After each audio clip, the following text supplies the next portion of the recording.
और यदि हम बात करें 1 मई 2025, आज से 365 दिन पहले ये सिलेंडर 1747 रुपये का था और आज ये सिलेंडर लगभग 3100 रुपये का है। तो आप आखिर क्या करना चाहते हैं? आप क्या केवल वोट की राजनीति करेंगे? सोचिए देश किधर जा, मतलब हमारे देश में जो सरकार है, जिन्हें हम कल्याणकारी सरकारें कहते हैं, उन सरकारों को चिंता ही नहीं है किसी प्रकार की। आप देखिए, उद्योगपतियों की सरकार चल रही है, उनके हितों का आप ध्यान रखते हैं, आम आदमी के हितों का ध्यान नहीं रखते हैं। सबसे बड़ा असर पड़ेगा कि जो बच्चे बाहर रह रहे हैं, हमें, मैं और आप दोनों ही मान, कोई भी हो, हम लोग रास्ते में कहीं जा रहे हैं, चाय पीने की इच्छा हो जाए, तो कल हमें जो 10 रुपये की चाय मिली थी, आज उसी ठेले पे हमें 20 रुपये से कम नहीं मिलेगी। नमस्कार, आपने देखना शुरू कर दिया है सबकी खबर और मैं हूं आपके साथ आयुष शुक्ला। मई का महीना शुरू हो चुका है, आज 1 मई है और आज 1 मई को ही एक ऐसी खबर आई जिसने कई लोगों के पेट पर सीधा वार किया है। अगर हम बात करें, आज 1 मई तारीख को एक ऐसी खबर आई कि कमर्शियल जो गैस सिलेंडर है उसमें लगभग 1000 रुपये तक बढ़ा दिए गए हैं। तो आज इसी विषय पर चर्चा करने के लिए हमारे साथ sir editor in chief Ravindra Jain ji हैं। सर, चुनाव खत्म होते ही कमर्शियल सिलेंडर पर इतना बड़ा इजाफा। आयुष, बहुत दुखी मन से हम लोग ये कार्यक्रम बना रहे हैं जी। मुझे लगता है कि इस समय मोदी सरकार ने भारत के करोड़ों लोगों के साथ एक बहुत बड़ा, मतलब कहना चाहिए, विश्वासघात किया है। बिल्कुल। उन्होंने ये कहा था कि चुनाव के बाद भी कोई रेट नहीं बढ़ेगी, महंगाई नहीं बढ़ेगी, लेकिन आप सोचिए कि ये जो कॉमर्शियल गैस का जो सिलेंडर 19 किलो का आता है जी, उसकी रेट एकदम 33% बढ़ा देना। बिल्कुल सर। और इसका असर पूरे देश की, केवल मतलब एक छोटी चीज़ पर नहीं, पूरे देश के हर चीज़ पर।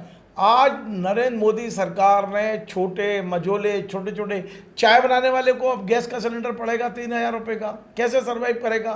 अब जो 10 रुपये की चाय है वो 20 रुपये की हो जाएगी।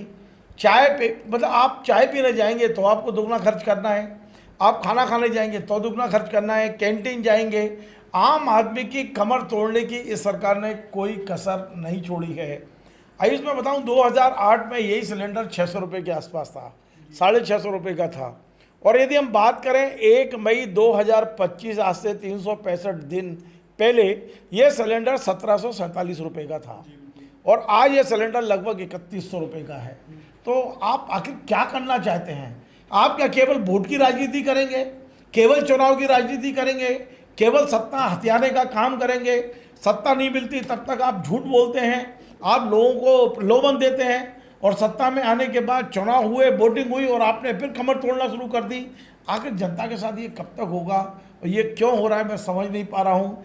देश इस समय किस तरह के मोड़ पर जा रहा है, हम किस तरह बढ़ गए हैं, क्योंकि इसी नरेंद्र मोदी सरकार ने कांग्रेस के ऊपर आरोप लगाए, कांग्रेस झूठ बोल रही है कि चुनाव के बाद भी कोई महंगाई नहीं बढ़ेगी। देख लीजिए क्या हो रहा है। जैसे सर, आज 1 मई है, आज मजदूर दिवस भी है और देश का जो एक बड़ा मजदूर वर्ग है जो दिहाड़ी पे काम करता है, 50-60 रुपए की थाली खाता है जाके, उन पर कितनी बड़ी मार। वो थाली अब 100 रुपये से कम की नहीं बिल्कुल होगी। आप सोचिए, आज मजदूर दिवस है और मजदूर जगह जगह से भाग रहे हैं। आज आधा सूरत खाली हो गया है। बिल्कुल। और वो गांव में भी जाके क्या करेंगे? सोचिए देश किधर जा, मतलब हमारे देश में जो सरकार है, जिन्हें हम कल्याणकारी सरकारें कहते हैं, उन सरकारों को चिंता ही नहीं है किसी प्रकार की। आप देखिए, उद्योगपतियों की सरकार चल रही है, उनके हितों का आप ध्यान रखते हैं, आम आदमी के हितों का ध्यान नहीं रखते हैं।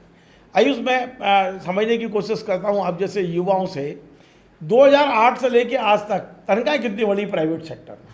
आपको लगता है हमेशा आप प्राइवेट सेक्टर में छटनी डालते हो कि लोगों को नौकरी से निकाल दिया जाए? आप हमेशा वहाँ कट लगाते हो कि आपकी तनख्वाह 50 है तो हम 35,000 ही देंगे आपको।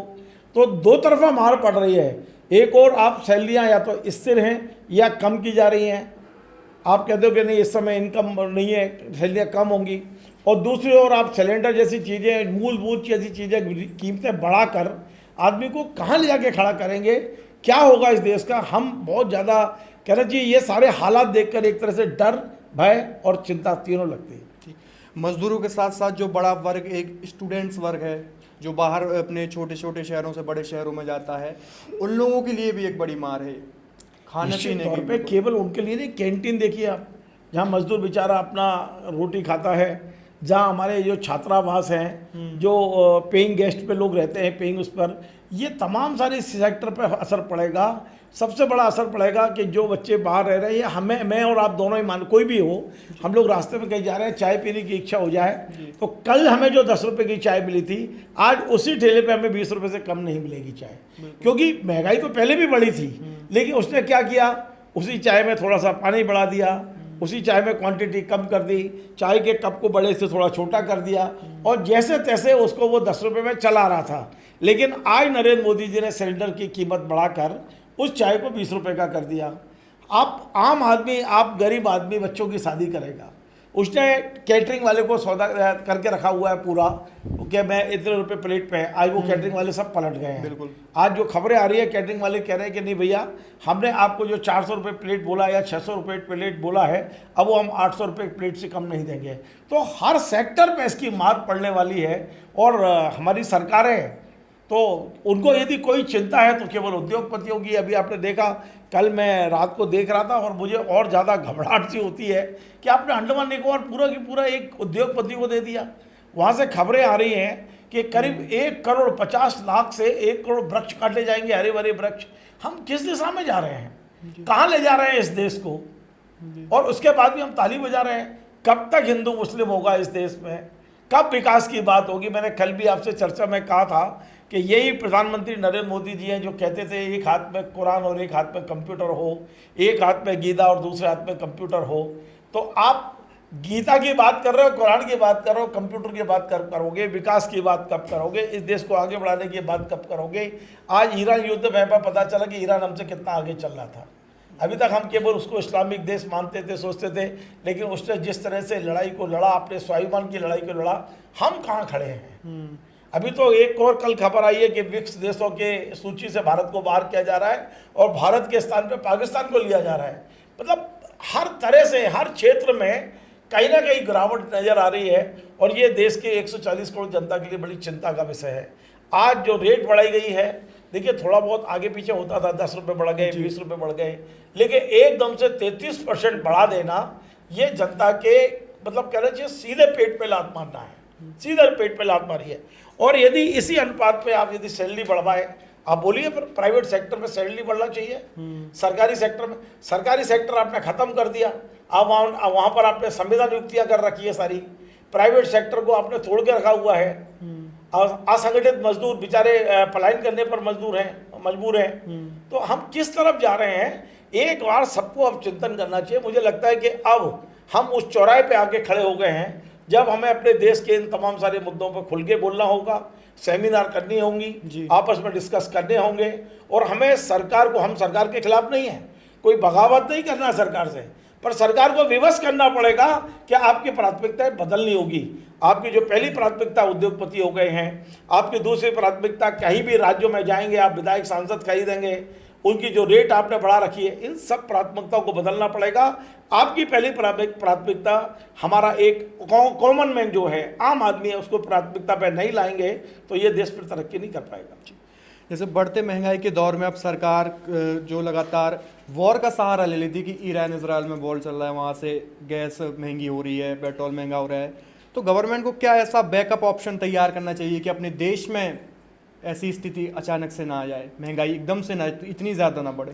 देखिए, इन्होंने तो कहा था ना जी कि हमारे पास 3 महीने का स्टॉक रहता ही है और खाद्यान्न का 3 साल का स्टॉक रहता है, आपका तेल का। तो आपके पास जो स्टॉक था तो आपने ये हाईतौबा क्यों मची हुई है? और आज मैं पूछना चाहता हूं कि भारत जैसा शक्तिशाली देश, जिसे आप तथाकथित रूप से विश्व गुरु कहते हो, आपका नेपाल ने आज ही पेट्रोल पे 2 रुपये और डीजल पे 12 रुपये घटा दिए और आपने आज कॉमर्शियल गैस पे 33% बढ़ा दिए। तो आप तो नेपाल से भी गए गिरे हैं। प्रति व्यक्ति आय के मामले में आज बांग्लादेश हमसे आगे निकल गया। शर्म आना चाहिए भारत को कि नेपाल अपने यहाँ लोगों को सस्ता पेट्रोल और डीजल दे रहा है और बांग्लादेश हमसे आगे निकल रहा है। और हम आज भी केवल उद्योगपतियों की तरफ देख रहे हैं, आज भी हम केवल सरकारें बनाने का काम कर रहे हैं। हवस हो गई है कि हमें सरकारें बनानी है। आपको हवस होना चाहिए कि देश की 140 करोड़ जनता को कैसे हम सस्ता अनाज दे सकते हैं, कैसे हम लोगों को उनकी राहत दे सकते हैं। तो ये आप देखना चाहिए। और जिस देश में 80 करोड़ लोग सरकारी राशन पर जी रहे हों, वो विश्वगुरु कहलाएगा। हमें बड़ा हंसी आती है इन सब चीज़ों पे। तो आने वाले अब दिनों में पता चलेगा कि गैस के जो दाम हैं वो घटते हैं या इससे ज़्यादा और भी बढ़ते हैं। आपकी इस पूरी खबर को लेकर क्या राय है और कमेंट बॉक्स में अपनी प्रतिक्रिया ज़रूर दीजिए और देखते रहिए सबकी खबर। शुक्रिया।